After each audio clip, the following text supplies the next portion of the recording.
Peserta off-road disuguhkan rute trek yang cukup sulit saat dilewati. Dengan menelusuri medan bebatuan serta lubang berlumpur menjadi tantangan tersendiri bagi para peserta.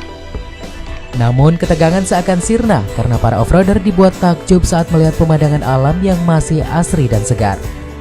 Para peserta juga harus menerima tantangan panitia, yaitu mencari beberapa bendera yang sengaja disimpan di area perkebunan.